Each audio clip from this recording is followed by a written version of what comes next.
Hey everybody, it's Jason Blaha here, and I wanted to address a little point of contention because a lot of people are, of course, aware that I'm not really a fan of bodybuilding. I don't like competitive bodybuilding or physique competition, and even as someone who competes in a sport, powerlifting, that can be unhealthy, I think bodybuilding is simply unhealthy. I don't consider it a sport. I consider it a performing art, but I consider it to be very detrimental, and doing it competitively is generally not conducive to physical health or mental health. However, I have recommended certain coaches in the past, and the top of the list of coaches that I recommend for someone who wants to do this, I've always recommended John Hollywood. He's a friend of mine. He's a good guy, very intelligent guy, and he's very good as a prep coach. And people have pointed out to me that, well, he has people do tons and tons of cardio and do low calories, and therefore I don't like you suggesting him. And my question to those people is, how do you think people reach the ultra low levels of body fat that he gets all of these clients into? He gets people extremely lean and extremely ripped. How do you think he does that? By a large calorie deficit. And you can create a larger calorie deficit by doing lots of cardio. Is it healthy? No, but being that lean isn't healthy no matter what approach you do to get there. Even John admits that, and that's the thing that I like about John versus a lot of other prep coaches. He understands it's unhealthy.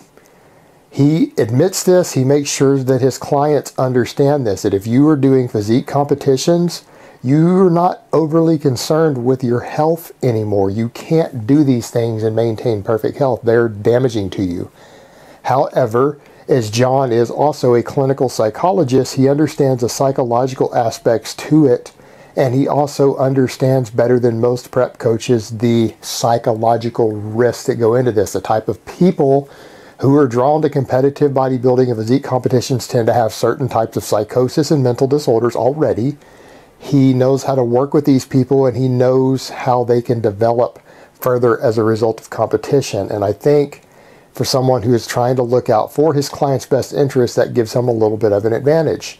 I don't have a problem with the large amounts of cardio. In case you guys haven't figured it out, even though I eat tons and tons of food and I'm not ripped, I do a lot of cardio. I advocate people doing lots of cardio. I advocate people being athletic and doing large amounts of training, and that includes cardio. I do cardio every single day, even when I'm bulking, just for my overall health, my overall conditioning, and improved recovery. I have found that doing large amounts of LISS cardio for me personally has dramatically improved my capacity to recover from heavy squatting. It allows me to squat more often and recover faster. Therefore, I am generally an advocate of people doing this, and it is a time-proven method for bodybuilders for generations have included doing large volumes of low-intensity cardio into their routines as part of their contest prep. He's using a time-proven method, and it's athletic and has people active. And I don't agree with some of the people out there, these coaches, who don't like their clients doing large amounts of cardio for whatever the reasons they come up with, mythological reasons about slowing metabolism and all this non-existent make-believe bullshit from doing the cardio. It's simply not true. I don't agree with their arguments. So therefore, I don't have a problem with John having his people do this.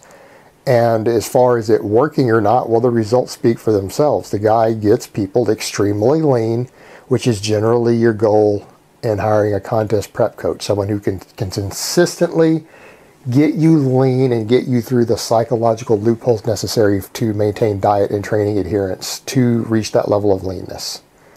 Because it's literally about calorie deficit. And anyone who actually thinks macros themselves even matter massively in terms of losing body fat is wrong. Calorie deficit is the biggest thing. And all these other tools are just there as diet adherence things. It's to keep you on track. Anybody can get contest lean if they can maintain their calorie deficit long enough. Having people do the large amounts of cardio is just one of the tools to allow them to keep a larger calorie deficit while getting a little more food in. So I think people are nitpicking over bullshit that doesn't matter, and I don't think they actually have it correct. All right, guys, that's really all I have to say on that today. I hope it has been informative, and I will talk to you guys next time. But let me give you guys a bicep shot before I go. Oh, Mount Vesuvius.